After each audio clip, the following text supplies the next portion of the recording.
ऐसा विचार करता है और ऐसा विचार करते करते बचपन से लेकर 55 और 55 से लेकर के अंतिम दिन सामने आ जाता है, लेकिन फिर भी उस दुख से व्यक्ति उबदा, उस दुख में ही उसे आनंद आने लगा है। अब उसे उस दुख के साथ रहने की आदत बन चुकी है। पंडित दौलत राम जी इस छठवां ग्रंथ राज की कारिका नंबर 2 के माध्यम से कहते हैं, ताहि सुनो भवि मंदिर आन, जो जाहो अपनो कल्याण, मुनि महामत पियो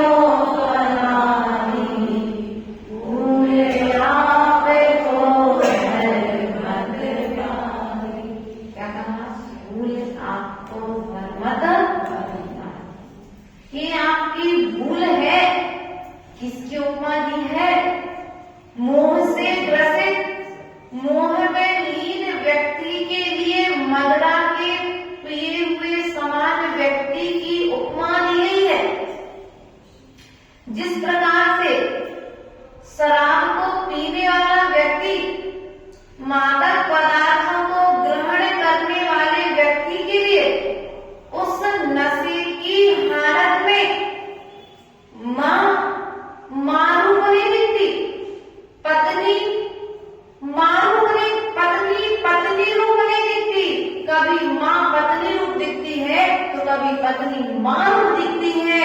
उसी प्रकार से हमारी स्थिति है। इस मोह की दशा के कारण हमारे लिए मेरा स्वभाव नहीं दिखता, क्योंकि मोह से ढका हुआ ज्ञान तुम्हारे लिए तुम्हारा स्वभाव देखने पर्दे के पीछे में प्रतिमा है। पर्दा हटेगा तो प्रतिमा प्रकट हो जाएगा, मोह हटेगा तो सुख प्रकट हो जाएगा। लेकिन हम मोह नहीं छोड़ेंगे, सब कुछ छूट जाए, घर छूट जाए, परिवार छूट जाए, यहाँ तक तुम्हारी कोख से जन्म लेने वाला बेटा नशे की हालत में अपने उन माता पिता के ऊपर भी हाथ उठा लेता है, लेकिन तेरे मोह की हालत देख कि तू फिर उस अपमान को सहन करके उस घर में रह लेते हो। निकलने का प्रसाद ये मोह की दशा है। स्वयं का बच्चा पाप करता है तो वह स्वयं के बेटा पाप करते हुए भी हमें पुण्य आत्मा दिखाई देता है, हमें अच्छा लगता है। क्यों? क्योंकि तुम्हें अभी उससे मोह है। व्यसन करना है, जुआ खेलना है, पर स्त्री गमन करना है। क्यों? क्योंकि आपको अभी उस पुत्र से मोह है। और दूसरे का बेटा यदि कोई कार्य करे तो उसको हम उछालते हैं, लोगों में चर्चा करते हैं। प्रिय मित्रों, तत्व को समझो। अज्ञानता बस होता है कि व्यक्ति पाप कर रहा है और आज से नहीं कर रहा है, अनादि काल से कर रहा है। इस अनादि काल से जो हम पाप करते आए हैं, उस पाप को हमें अब छोड़ना है, क्योंकि पाप को जोड़ा तो अनादि काल से है। अब इस पंचम काल में पाप को छोड़ने का पुरुषार्थ करोगे तो पंचम गति के पात्र हो जाओगे। पंचम गति के पात्र बनने के लिए पहले तुम्हें श्रेष्ठ श्रावक बनना पड़ेगा। अर्थात दान के लिए आचार्य भगवंत ने पात्र बताए, एक पात्र, दूसरा सुपात्र। पात्र की दृष्टि में कौन आता है?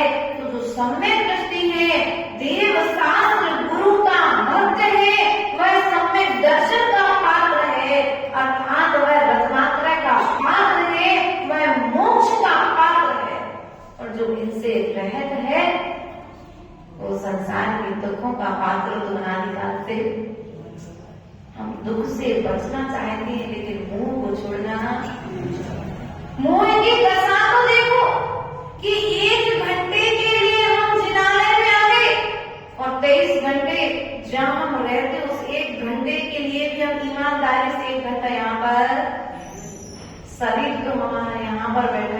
मन मन कहाँ पर बैठा है? बोलो तो। अब तुम्हारा मन जब घर पर बैठा है और शरीर यहाँ पर बैठा है, तो बताओ कर्म की निर्जरा हो रही क्या? और आए किसके लिए यहाँ पर? कर्म की निर्जरा करने के लिए आएगी, सम्यक ज्ञान के संस्थान बनाने आई थी। क्योंकि आचार्य भगवत कुंद कुंद स्वामी ने रहनसार ग्रंथ में कहा है कि जो अध्ययन करेगा वह ज्ञान को प्राप्त करेगा, और जो ज्ञान को प्राप्त करेगा वह ध्यान को प्राप्त करेगा, और जो ध्यान को प्राप्त करेगा वह एक दिन केवल ज्ञान को प्राप्त करेगा।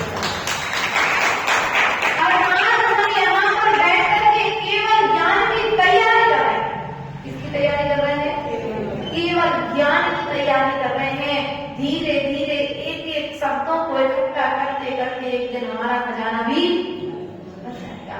अर्थात हमारा भीतर का जो खजाना है, जो आवरण है हमारे ज्ञानावली कर्म का, वो हट जाएगा तो केवल ज्ञान प्रकट।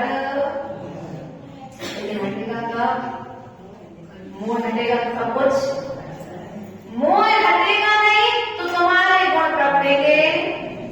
सबसे पहले किसको घटाना है? तो भैया किसको घटाना है? माता जी हमें तो बिल्कुल मोह नहीं अपने परिवार से। अच्छा तो ठीक है माँ, 3 माता जी आई हैं, एक काम करना, मोह तो है ही नहीं परिवार से, तो रात को मंदिर में चल जाना माता जी के पास। अब थोड़ी देर बाद माँ आएंगी, माता जी वो बहू का पोता है ना, हमारा बहू का बेटा मेरी बात सुनता है, आ गया मेरे सामने। कितनी देर लगी? हमें मोह बिल्कुल भी नहीं है, परिवार से तो बिल्कुल मोह नहीं है। पता पड़ गया हमारे वो पति देव होते हुए बाहर के आने वाले। अरे घर में बहू भी तो थी कि नहीं थी? बहू देखते थे अपने ससुर के लिए, पानी तो देना था, लेकिन तुम्हारे मोह की दशा, तुम्हारे हमें लगता है कि हमने मोह को छोड़ दिया है, मोह हमारा दिख नहीं रहा है, लेकिन हमारे भीतर में उस पर्दे की आग की तरह भीतर भीतर प्रज्वलित है। इसलिए प्रिय बंधुओं, बाहर के मोह को नहीं हटाना है, हमें भीतर के मोह को हटाना है। क्योंकि पात्र को भीतर से साफ करते हो, बाहर से साफ नहीं करते हो। और फिर दूध निकालो, गाय है घर पर, लगे दिया तो होगा गंजी में, अगर निकालने वाले ने तुमको दिया होगा तो उसने कहा होगा भैया माँ ने आपसे कह दिया भैया और फिर आप पात्र साफ ले जाना, तो माँ ने कहा पात्र साफ लेके जाना है, तो एक काम करो बाहर से मान लो गंजी है, भीतर से मान लो की थोड़ी ना कही थी। पात्र साफ लेके जाना है तो बाहर से साफ, भीतर से साफ। अब दूध ले आए, उसमें कुछ दिन पहले आम का अचार रखा था, वो आम की खटाई थोड़ी उस गंजी में भीतर में थी। अब माँ ने आकर के दूध गर्म कर दिया। अब बताओ दूध का क्या काम ये समझदार हो, क्या होगा दूध का? उसी प्रकार से हमारी स्थिति है कि उस हम यहाँ पर आए, भीतर में तो हमने सफाई बाहर से हटाने का पुरुषार्थ कर रहे। जब तक भीतर का मोह हटेगा नहीं, तब तक जब तक भीतर का मोह हटेगा नहीं, तब तक तुम्हारा सुख बढ़ेगा नहीं। इसलिए प्रिय बंधु, सुख को प्राप्त करना है तो मोह को घटाना पड़ेगा। ताकि सुनो भवि मन फिर आन, मन को स्थिर करके सुनना। किसको स्थिर करना है? हम तन को तो स्थिर कर लेते हैं, वचन को तो स्थिर कर लेते हैं, लेकिन हमारे अपने में वो भी नहीं कर पा रहे हैं। बीच बीच में थोड़ी सी बात नहीं चलती, ऐसे कर लेते हैं। ये हमें मन को भी स्थिर करना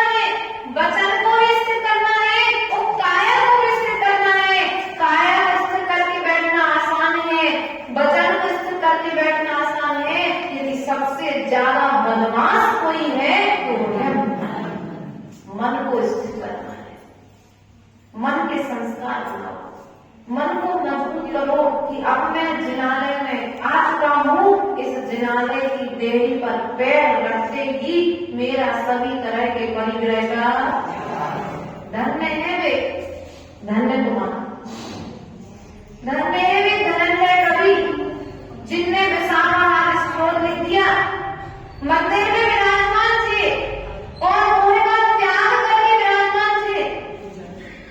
किसका क्या किया था उन्होंने मंदिर में प्रवेश के समय?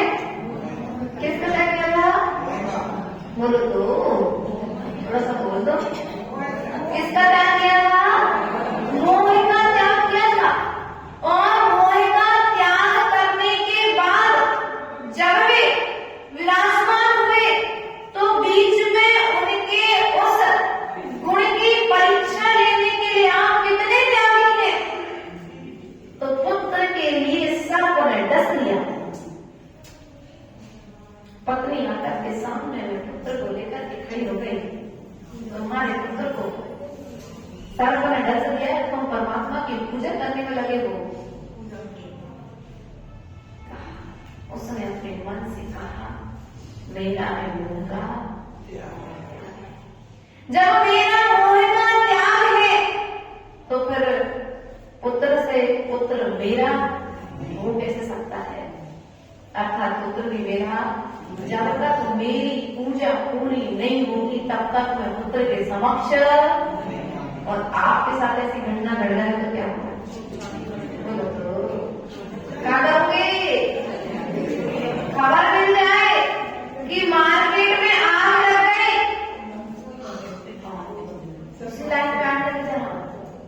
किसी ने धोखे से कह दिया कि तुम्हारी दुकान पर आग लग गई, गया, लेकिन थोड़ी दूर जैसे ही बढ़ा तो सामने वाले ने, अरे तुम्हारी दुकान पर नहीं, तू सामने वाली को परिणति तत्काल।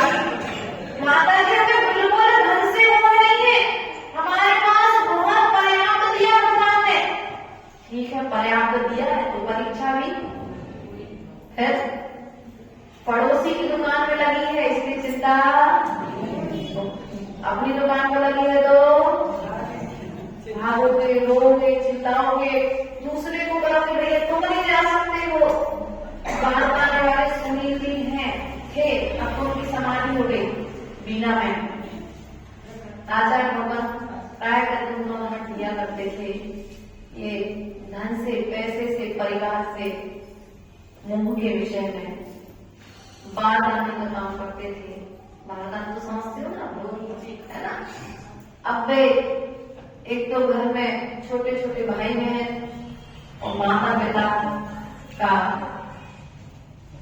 छोड़ करके जाना अर्थात मरण हो गया। उन छोटे से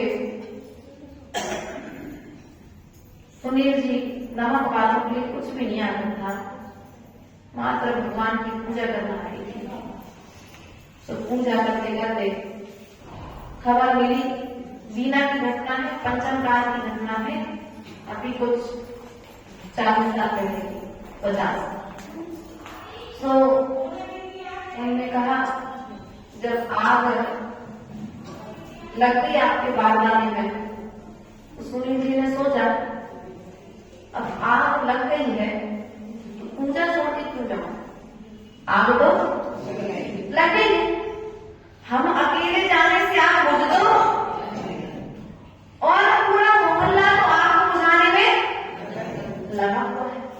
अगर हम भाग्य में होगा तो बच जाएगा, और भाग्य में नहीं होगा तो मैं भगवान की पूजा छोड़ के क्यों जाऊं। वे भगवान की पूजा करते रहे। जब पूजा करके पहुंचे तो पड़ोसी ने पूछा, क्यों भैया तुम्हारी दुकान में आग लग गई, बारदाना पूरा जल गया, तुम्हें दुख नहीं हो रहा?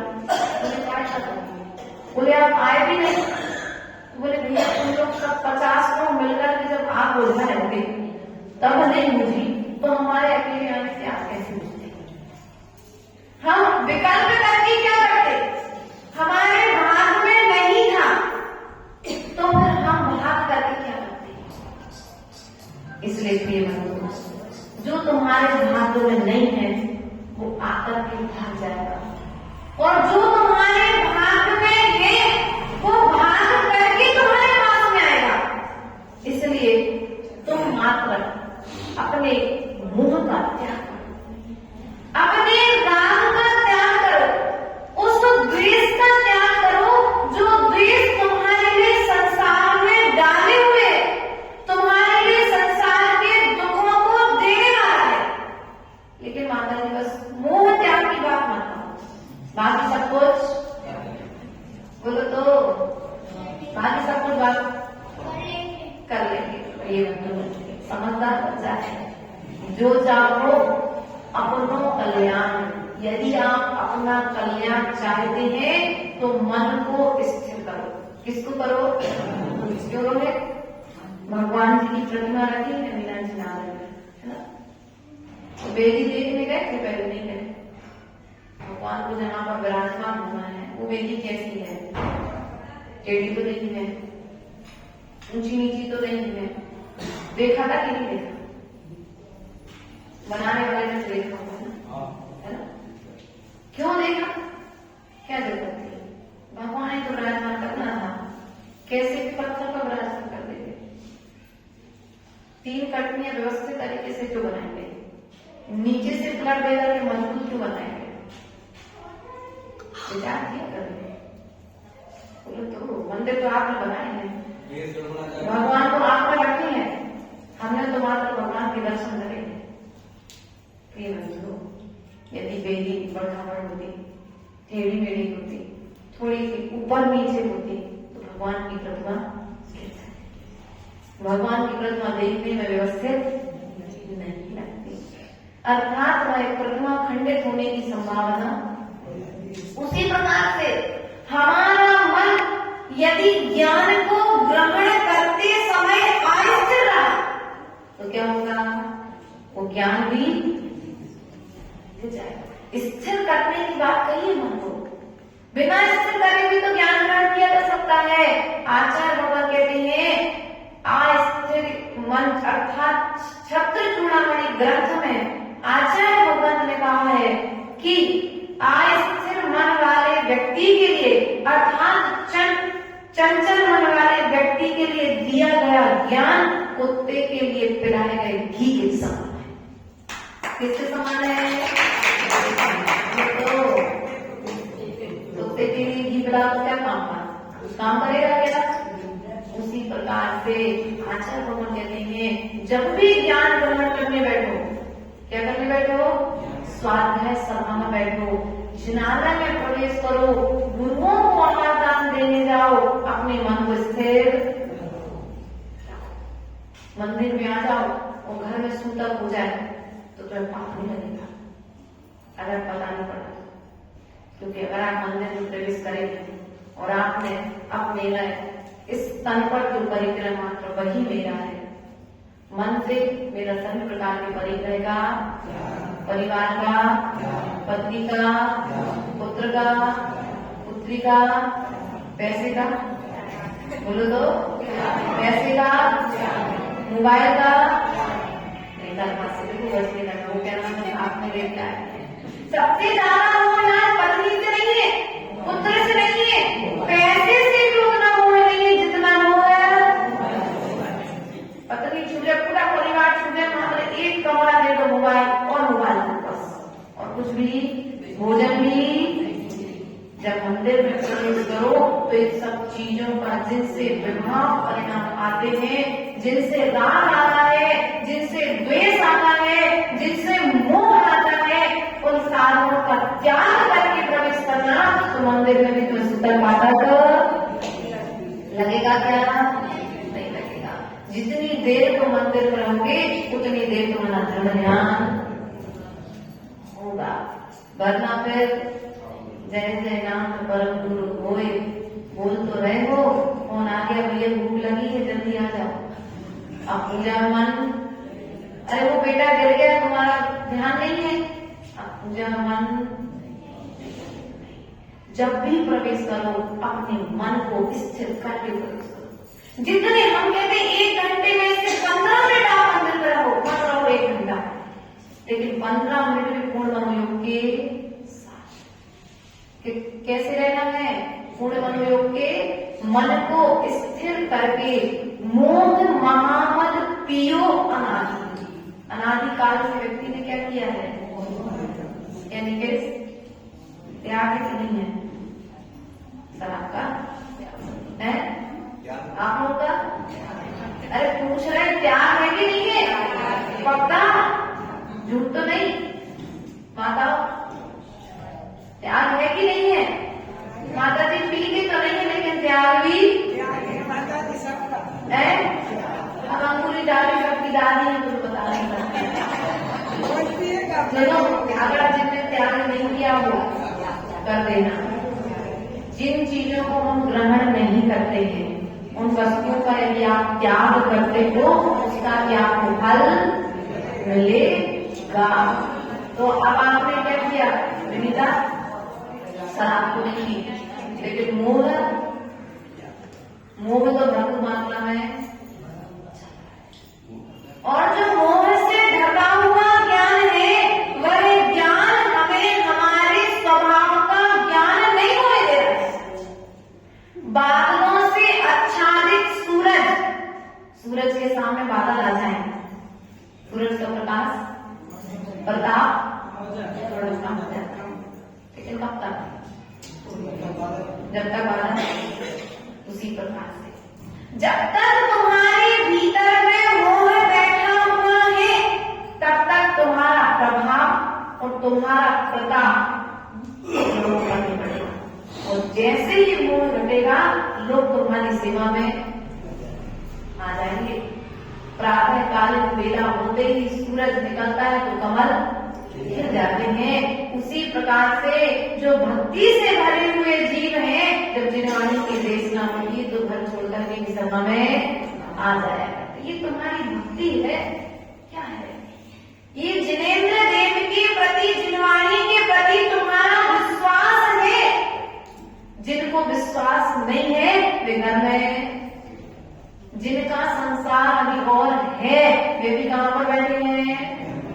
हाँ, दुकान खोल के बैठे कुछ लोग। एक बात ध्यान रखना, जिनका घर बाजू में है मंदिर के, धर्मशाला के, ध्यान रखना, हो सकता है घर के मंदिर के बाजू में रहने वाले भक्ति न कर पाए, और मंदिर के सामने और दूर रहने वाला व्यक्ति मंदिर में 5 बजे आकर के भगवान के पूजन करके लाभ ले। इसलिए पुण्य वाला कौन है? पास में रहने वाला, तो एक काम करो, दूर वाला घर पास में रहे, दूर में रहे, तात्पर्य हमारा ये है, कहीं पर भी रहो, भगवान की भक्ति हमारे भीतर में बनी रहनी चाहिए। जब तक भगवान की भक्ति नहीं रहेगी, तब तक हमारा कल्याण भी नहीं होगा। हमारा कल्याण यदि किसी से होने वाला है तो भगवान की भक्ति से ही होने वाला है। प्रिय बंधुओं, ध्यान रखना जीवन में, क्योंकि धनंजय कवि ने भक्ति की, तो भक्ति के बाद से उन्होंने अपने पति के, अपने पुत्र के लिए जो सर्प ने डस लिया था, उसका विष भी निर्विष हो गया। क्या हो गया? पुत्र का विष भी निर्विष हो गया। जब सती सीता ने भक्ति की तो अग्निकुंड भी तो जल को एक हो गया। प्रिय बंधुओं, यदि आप भी भक्ति करेंगे तो तुम्हारे जो कर्म तीव्र हृदय